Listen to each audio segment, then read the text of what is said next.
दोस्तों वीडियो अच्छा लगे तो वीडियो को लाइक और चैनल को सब्सक्राइब कर देना।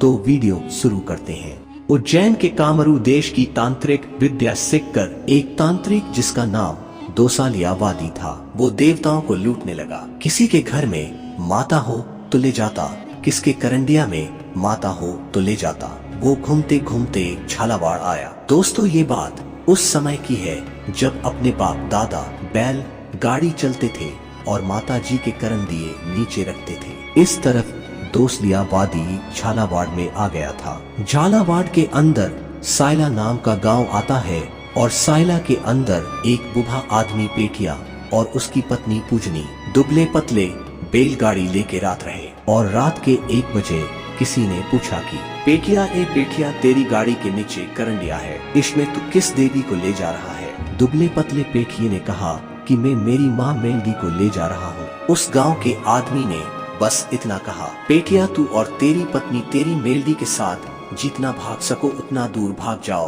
पेटिये ने पूछा क्यों, क्या हुआ? तब गांव वासी ने कहा कि दोसालिया वादी उसकी तंत्र विद्या से मंदिर में देव हो ले जाता है, करंडिये में देव हो तो ले जाता है। उसके पास ऐसी विद्या है जिसके कारण अपने पास कौन सा देव है उसे पता लगते ही एक चुटकी बजाते ही देवी देवता उसके साथ चले जाते हैं।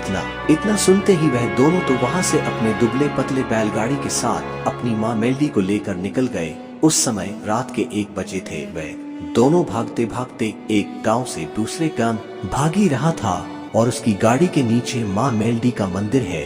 भागते भागते सुबह हो गई और उनकी बैल थक चुके हैं। अब पेटिये की पत्नी ने कहा कि सुनते हो, अब यह बैलगाड़ी तो चलने वाली नहीं है और हम चलते चलते कितने दूर जाएंगे। अभी दोसालिया वादी आ जाएगा और मेरी माँ मेलडी को लेकर चला जाएगा, पर मेरी माँ को ले जाए उससे पहले माँ को थोड़ा खिला देती हूँ, फिर ले जाए तो कोई बात नहीं। सोचकर पेटिये ने बैलगाड़ी से तवा निकाला, 3 पत्थर को मिलाकर चूल्हा बनाया। पूंजी ने बर्तन निकाले और उसमें आटा बांधा और 3 पत्थरों का चूल्हा बनाया और चूल्हे पर माँ मेलडी का दवा रखा। तवा में तेल डाला और तेल गर्म हो उसके पहले ही तवा फट गया। पेटिये को तो गहरा दुख का प्रभाव पड़ा। अभी दोसालिया वादी आ जाएगा और मेरी माँ मेलडी को भूखी भूखी ले जाएगा। मेरे भाग्य की आखिरी घड़ी में मेरी माता को खिला सकता नहीं। पेटिये के हाथ में तो माँ मेलडी बस गई। आज तो मेरी माँ मेलडी को खिलाए बगैर जाने तो नहीं दूंगा, अगर जाने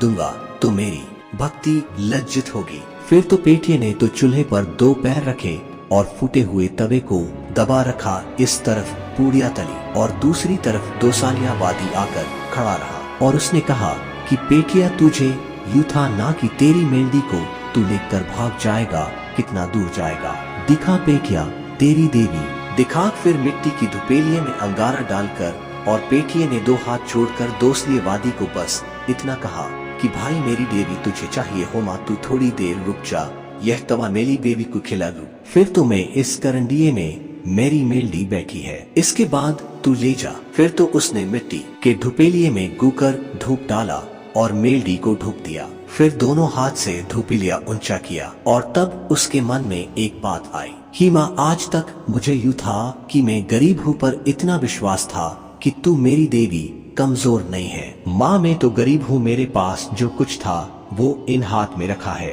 अंतिम समय माँ तुझे हमने खिला दिया। माँ मैं तो गरीब हूँ, पर मेरी लोहे के दांत वाली मेलडी तू भी गरीब है, नहीं तो तेरे सामने कभी कोई लंबी उंगली करी नहीं कर सकता। इतना कहते कहते पेटिया रो पड़ा। तब करंडिये से माँ मेलडी बोली, पेटिया मुझ मेलडी को तवा जमाया, थोड़ा पानी तो पीला मेरे बेटे। दोस्तों पेटिये ने तो माँ को पानी की अजनी छाती। माँ मेलडी बोली, पेटी ये तीनों मैंने पी और ये चौथी अंजनी आना दोसालिया वादी पर छाट और ऐसे पछाड़ के मार न डालू ने तो मैं तेरी लोहे के दांत वाली माँ मेलडी